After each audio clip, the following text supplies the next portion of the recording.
Hello hi Jai Hind friends, this is Azad. Welcome to the Gurukul Mantra. Gurukul Mantra में आप सभी का स्वागत है दोस्तों। उम्मीद करता हूँ कि आप अच्छे होंगे, सच्चे होंगे, मस्त होंगे, दोस्तों आज की इस वीडियो में हम यूपी ट्रिपल पेट के एग्जाम को टारगेट करके भूगोल के कुछ प्रमुख तथ्यों को बहुत ही शॉर्ट टर्म में रिवीजन करेंगे, जो कि आपके एग्जाम की दृष्टि से बहुत ही रिलेवेंट होगा। ठीक है, तो चलिए दोस्तों हम वीडियो को स्टार्ट करते हैं। सबसे पहले हम देखेंगे कि पहला क्वेश्चन जो है आपका, बहुउद्देशीय नदी घाटी परियोजना को आधुनिक भारत का मंदिर किसने कहा है। तो आप याद रखेंगे कि जवाहरलाल नेहरू भारत के प्रधानमंत्री थे। उन्होंने बहुउद्देशीय नदी परियोजनाओं को आधुनिक भारत का मंदिर कहा है। ठीक है, दूसरा क्वेश्चन अगर हम देखें दोस्तों कि भारत का सबसे सूखा स्थान कौन सा है, तो याद रखेंगे भारत का सबसे सूखा स्थान आपका लेह है, जो कि लद्दाख का है। ठीक है, नेक्स्ट है विश्व की सबसे ऊंची चोटियों किस प्रकार के पर्वतों में पाई जाती है। तो आप याद रखेंगे कि जितनी भी ऊंची ऊंची चोटियां हैं वो नवीन मोड़दार पर्वतों में, ठीक है, सभी चोटियां पाई जाती, चाहे हिमालय की हो, चाहे एंडीज पर्वत की हो, ठीक है दोस्तों, चाहे रॉकी पर्वत की हो, जितनी भी ऊंची चोटियां हैं सभी नवीन मोड़दार पर्वतों में पाई जाती हैं। ठीक है, नेक्स्ट क्वेश्चन है कि किस तट से भारत का औसत समुद्र तल पाया जाता है। तो चेन्नई तट से, याद रखेंगे चेन्नई की तट से भारत का औसत समुद्र तल पाया जाता है, और चेन्नई की तट से ही भारत की सभी जो भी हाइट्स, जो भी ऊंचाइयां मापी जाती हैं, इसी तल के आधार से मानी जाती है। ठीक है दोस्तों, नेक्स्ट है कि भारत की सबसे लंबी नदी कौन सी है जो समुद्र में प्रभावित नहीं होती है।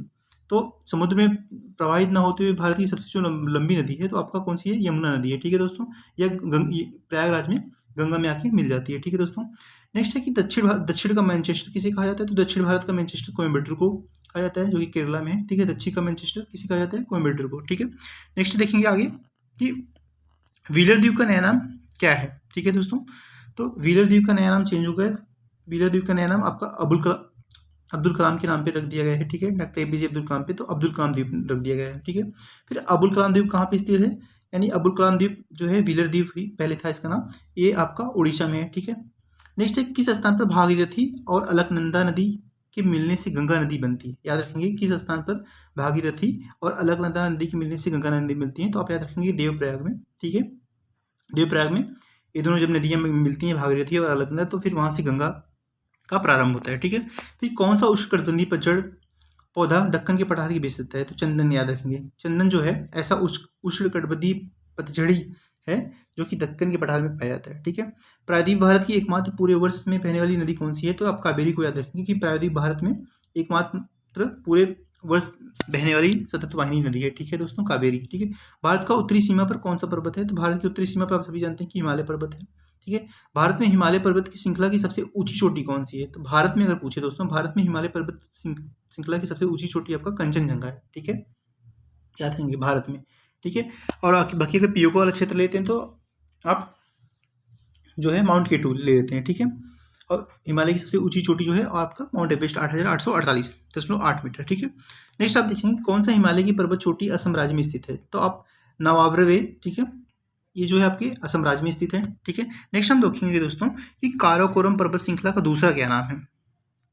ठीक है, तो आप याद रखेंगे काराकोरम पर्वत श्रृंखला का दूसरा नाम कृष्णागिरी है। ठीक है दोस्तों, काराकोरम पर्वत श्रृंखला का दूसरा नाम कृष्णागिरी है। ठीक है, नेक्स्ट है कि हिमालय पर्वत की अराकाम-योमा नामक चोटी किस देश में है।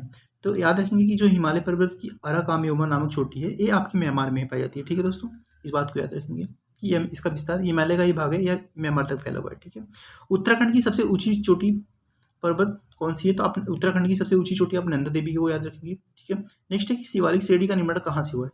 तो आप शिवालिक श्रेणी का जो निर्माण हुआ वो सेनेजोइक काल या सेनोजोइक युग में हुआ है। ठीक है, शिवालिक श्रेणियों का निर्माण। ठीक है दोस्तों, जहाँ पूर्वी घाट और पश्चिमी घाट में मिलते हैं वो कौन सी पहाड़ी है, ये इंपॉर्टेंट है दोस्तों। ठीक है, जहाँ पूर्वी घाट और पश्चिमी घाट आकर मिलते हैं तो आपका कौन सा है, तो आपका वो नीलगिरी पहाड़ी। ठीक है, यह तमिलनाडु और केरल और कर्नाटका तीनों क्षेत्र में पाई जाने वाली पहाड़ी है। ठीक है, फिर पूर्वी घाट पर्वत श्रेणी का सर्वोच्च शिखर याद रखेंगे कि जो पश्चिमी घाट है, तो पश्चिमी घाट का सर्वोच्च शिखर आपका अनाईमुडी है। अगर पूर्वी घाट की बात करें तो पूर्वी घाट का सर्वोच्च शिखर आपका महेंद्रगिरी है। ठीक है, इस बात को याद रखेंगे दोस्तों। ठीक है, नेक्स्ट है कि हिमालय की उत्पत्ति किस भूसंधि से हुई है।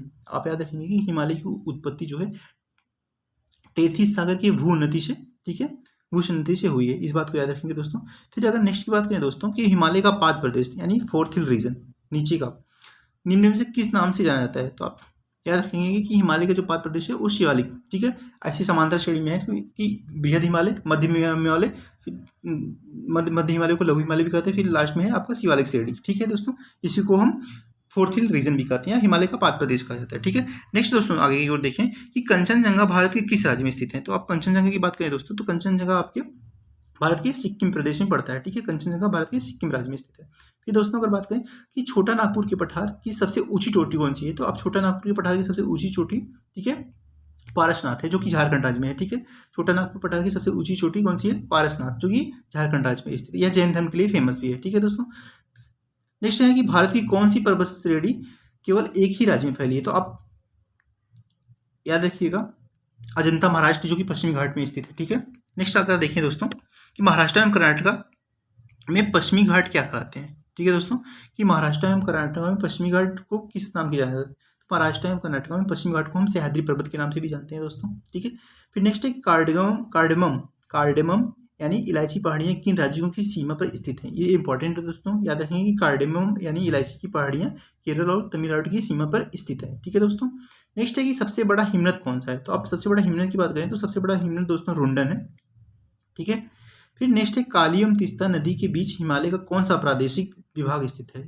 ठीक है दोस्तों, जो काली और तीस्ता नदी के बीच का जो हिमालय का प्रादेशिक भाग, उसे हम नेपाल हिमालय कहा जाता है। ठीक है दोस्तों, नेक्स्ट है कि किस पर्वतीय स्थल को सतपुड़ा की रानी कहते हैं। इंपॉर्टेंट है दोस्तों। ठीक है, कि किस पर्वतीय स्थल को सतपुड़ा की रानी कहते हैं। तो आप याद रखेंगे पंचमढ़ी को हम सतपुड़ा की रानी कहा जाता है। ठीक है दोस्तों, फिर नेक्स्ट है कौन सा हिमालय की पर्वत चोटी असम राज्य में स्थित है। तो नमचावरमा जो है असम, इसका विस्तार जो है तिब्बत से लेकर असम तक फैला हुआ है। ठीक है, नेक्स्ट दोस्तों बता कि वर्ष 1953 में जब आंध्र प्रदेश एक अलग राज्य बना तब उसकी राजधानी क्या थी। 1953 में जब आंध्र प्रदेश का विभाजन भाषाई आधार पर हुआ था तो उसकी राजधानी क्या हुआ करती थी, आप कुर्नूल याद करेंगे। ठीक है, नेक्स्ट है कारगिल किस घाटी के पास है। तो कारगिल जो है सुरु घाटी के पास है। इस बात को याद रखें, कारगिल किस घाटी के पास है, तो कारगिल सुरु घाटी के पास है। ठीक है दोस्तों, नेक्स्ट देखते हैं कि किस पठार में पश्चिम और पूर्व दोनों ओर बहने वाली जल निकास प्रणाली है। ठीक है दोस्तों, क्वेश्चन है कि किस पठार में आपका पश्चिम और पूर्व दोनों ओर बहने वाली जल निकास प्रणाली, तो आपकी मालवा के पठार में ऐसा है। ठीक है, उसमें पश्चिम और पूर्व दोनों की बहने वाली जल निकास प्रणाली है। ठीक है, कि कौन सी पर्वत श्रृंखला उत्तर भारत और दक्षिण भारत को आपस में अलग करती है। तो विंध्याचल पर्वत श्रृंखला ऐसी है जो कि उत्तर भारत और दक्षिण भारत को आपस में अलग करती है। ठीक है, नेक्स्ट है कि भारत में सर्वप्रथम मानव का साक्ष्य कहाँ मिला था। भारत में सर्वप्रथम मानव का साक्ष्य दोस्तों नर्मदा घाटी में मिला है। नेक्स्ट है कि लघु हिमालय किसके मध्य में है। तो आप याद रखेंगे कि लघु हिमालय नीचे शिवालिक हिमालय और उसके ऊपर महान हिमालय के मध्य में लघु हिमालय स्थित है। ठीक है दोस्तों, ठीक है, किस प्राचीन नगरी का नाम, ठीक है दोस्तों, किस प्राचीन नगरी का नाम दो नदियों के नाम पर है। ठीक है, तो आप याद रखेंगे कि ऐसा नाम वाराणसी का है। ठीक है, किस राष्ट्रीय राजमार्ग को शेरशाह सूरी मार्ग कहते हैं, यानी NH नेशनल हाईवे नंबर 1 को हम शेरशाह सूरी मार्ग या GG रोड भी कहते हैं। ठीक है, नेक्स्ट है कि पूरे वर्ष दिन और रात कहाँ बराबर होते हैं। तो आप याद रखेंगे कि पूरे वर्ष 12 घंटे का दिन 12 घंटे का रात, पूरे वर्ष कहाँ पे, भूमध्य रेखा या विषुवत रेखा पे दिन और रात बराबर होते हैं। नेक्स्ट है कि भारत में सबसे कम वर्षा कहाँ होती है। तो भारत में जो सबसे कम वर्षा होती है दोस्तों वो लेह लद्दाख में होती है। ठीक है, इस बात को याद रखेंगे। फिर नेक्स्ट है कि भारत के ऐसे 3 पड़ोसी देश कौन से हैं जो थल और जल दोनों के साथ सीमा साझा करते हैं। तो आप याद रखेंगे कि पाकिस्तान, म्यांमार, ठीक है, पाकिस्तान, म्यांमार और बांग्लादेश, इन तीनों देशों को हम याद रखेंगे जो थल और स्थल दोनों के साथ सीमा साझा करते हैं। ठीक है, तीनों देशों को याद रखेंगे। ठीक है, भारत और चीन के बीच स्थित मैकमोहन रेखा किस समझौते को निर्धारित करती है। तो याद रखेंगे सिमला समझौता जो 1914 का हुआ था, उस समझौते को भारत और चीन के बीच यह मैकमोहन रेखा निर्धारित करती है। याद रखेंगे कि भारत और चीन के बीच मैकमोहन रेखा किस समझौते को निर्धारित करती है। तो आप याद रखेंगे कि सिमला समझौता 1914 का। ठीक है दोस्तों, नेक्स्ट है कि भारत और पाकिस्तान के बीच रेडक्लिफ रेखा का निर्धारण किसने किया था। तो सिरिल रेडक्लिफ 15 अगस्त 1947 को इसका गठन हुआ था। ठीक है, इनको उस सीमा आयोग गठन का इनको अध्यक्ष बनाया गया था। इन्होंने ही रेडक्लिफ रेखा को विभाजन किया था। ठीक है दोस्तों, भारत और रेडक्लिफ रेखा किस किस के देश के बीच में है। तो भारत और पाकिस्तान के बीच में रेडक्लिफ रेखा है। डूरांड रेखा की बात करें तो भारत और अफगानिस्तान के बीच में है।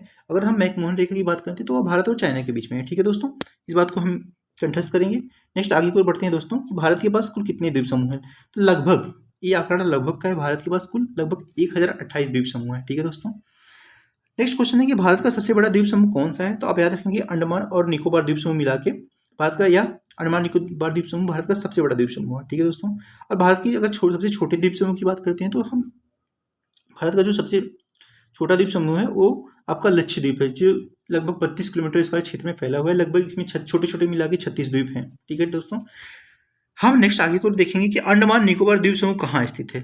ठीक है, इंपॉर्टेंट है कि अंडमान निकोबार द्वीप समूह कहाँ पे स्थित है, तो ये बंगाली खाड़ी में स्थित है। ठीक है, फिर कौन सा दर्रा कश्मीर को पियोको से जोड़ता है, तो ये इंपॉर्टेंट है दोस्तों। काराकोरम जो है वो आपके पियोको को कश्मीर से जोड़ता है, काराकोरम दर्रा। ठीक है, जोजिला दर्रा के बारे में इंपॉर्टेंट है। जोजिला दर्रा कहाँ पे है, तो लद्दाख में, इस बात को याद रखेंगे दोस्तों। ठीक है, नेक्स्ट है कि जोजिला दर्रा किस क्षेत्र में स्थित है, तो आपका जास्कर की पहाड़ी में।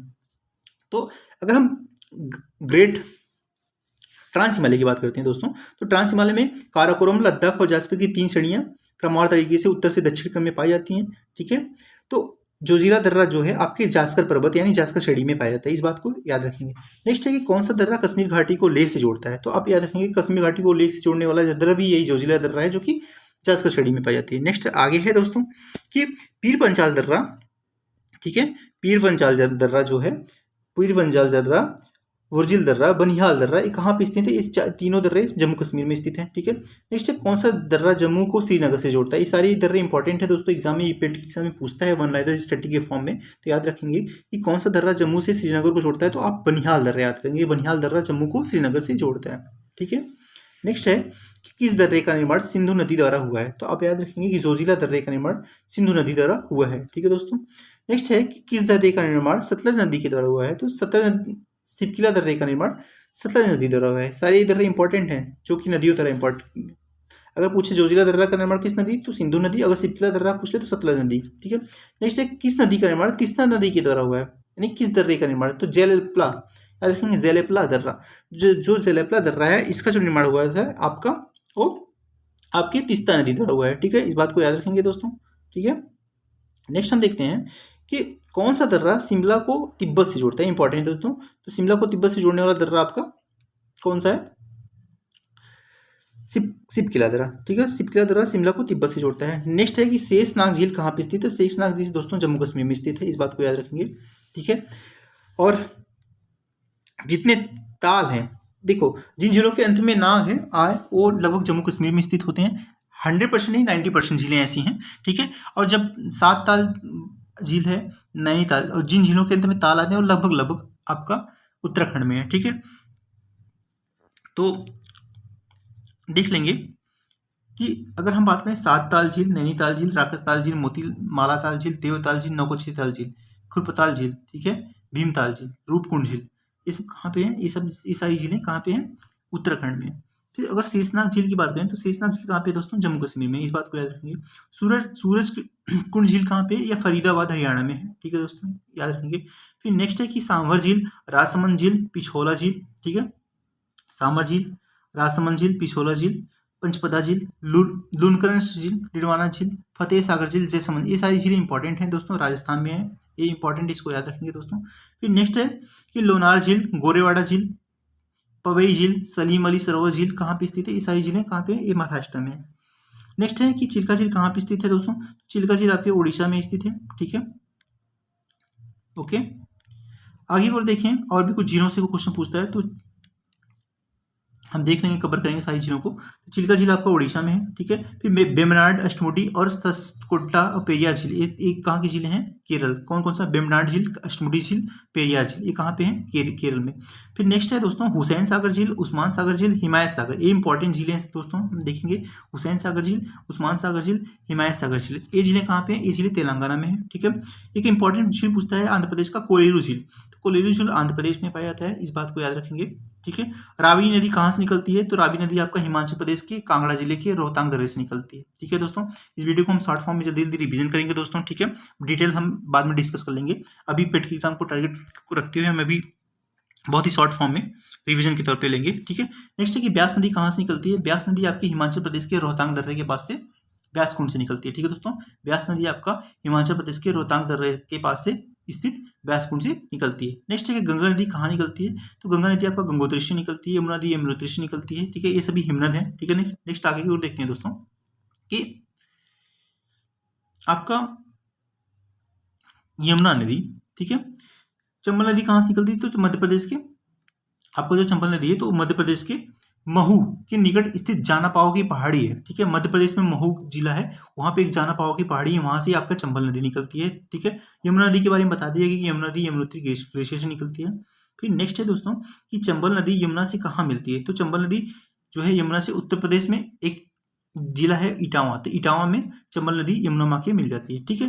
नेक्स्ट है कि घाघरा या करनाली नदी कहाँ से निकलती है। तो आप याद रखेंगे घाघरा या करनाली नदी मानसरोवर झील के निकट तिब्बत से निकलती है, ठीक है। मापचुंगो दर्रा, ठीक है। मानसरोवर झील तिब्बत के निकट से घाघरा नदी निकलती है, ठीक है। घाघरा नदी गंगा में कहाँ मिलती है। तो बलिया जिले में आके या गंगा में मिल जाती है, ठीक है दोस्तों।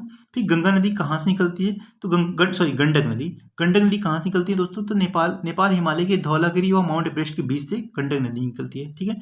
नेक्स्ट है कि महानदी कहाँ से निकलती है। तो महानदी दोस्तों दार्जिलिंग की पहाड़ियों से निकलती है, ठीक है। महानंदा नदी दार्जिलिंग की पहाड़ियों से निकलती है, ठीक है। नेक्स्ट है कि महानंदा नदी की गंगा में कहाँ मिलती है। तो यह पश्चिम बंगाल के फरक्का के पास जाके गंगा नदी में मिल जाती है, ठीक है। इन बातों को याद रखेंगे दोस्तों। नेक्स्ट हम देखेंगे दोस्तों कि ब्रह्मपुत्र नदी कहाँ से निकलती है, ठीक है। ये सारी नदियां इंपॉर्टेंट है, तो हम इसको बहुत ही शॉर्ट फॉर्म में कवर करेंगे दोस्तों कि ब्रह्मपुत्र नदी कहाँ से निकलती है। तो याद रखेंगे कि यह भी तिब्बत के मानसरोवर झील के चेमयुगडुग नामक एक ग्लेशियर है, ठीक है। चेमयांगडुग नामक एक ग्लेशियर है, वहां से आपका मानसरोवर झील निकलती है, ठीक है। सॉरी, ब्रह्मपुत्र नदी निकलती है, ठीक है। फिर ब्रह्मपुत्र नदी गिरती कहाँ पे। तो यह बंगाल की खाड़ी में गिरती है, ठीक है। फिर नर्मदा नदी जो है कहाँ से निकलती है। तो नर्मदा नदी जो है आपका मध्य प्रदेश के अमरकंटक पहाड़ियों से निकलती है, ठीक है दोस्तों। महानदी का उद्गम स्थान कहाँ पे है। तो यह छत्तीसगढ़ की सिहावा सीढ़ी से है महानदी का उद्गम स्थान, ठीक है। सिहावा सीढ़ी याद रखेंगे। फिर क्षिप्रा नदी कहाँ से निकलती है। मध्य प्रदेश के इंदौर जिले के काकरी बरडी पहाड़ी से, ठीक है। मध्य प्रदेश के इंदौर जिले के काकरी बरडी पहाड़ी से क्षिप्रा नदी निकलती है। फिर क्षिप्रा नदी किस नदी में मिलती है। क्षिप्रा नदी जाके आपकी चंबल की सहायक नदी, तो चंबल नदी में जाके मिल जाती है, ठीक है दोस्तों। फिर माही नदी कहाँ से निकलती है। तो याद रखेंगे कि यह मध्य प्रदेश के विंध्याचल पर्वत श्रेणी की अमरुक पहाड़ी की मेहर झील से निकलती है, ठीक है दोस्तों। फिर से याद रखेंगे कि माही नदी मध्य प्रदेश के विंध्याचल पर्वत श्रेणी के अमरुक पहाड़ी के मेहर झील से निकलती है, ठीक है दोस्तों। फिर नेक्स्ट है दोस्तों कि मेलघाट बाघ अभ्यारण्य। अब ये आगे क्वेश्चन दोस्तों बाघ अभ्यारण्य से है, ठीक है दोस्तों। तो बहुत ही शॉर्ट टर्म में हम देखेंगे कुछ अभ्यारण्य को, ठीक है। तो अगर हम बात करें कि मेलघाट बाघ अभ्यारण्य, ठीक है। मेलघाट बाघ अभ्यारण्य, ठीक है। पेंच अभ्यारण्य, ठीक। टंडो अधेड़ी बाघ अभ्यारण्य, सह्याद्री बाघ अभ्यारण्य, नवेगांव नगजीरा बाघ अभ्यारण्य, ठीक है।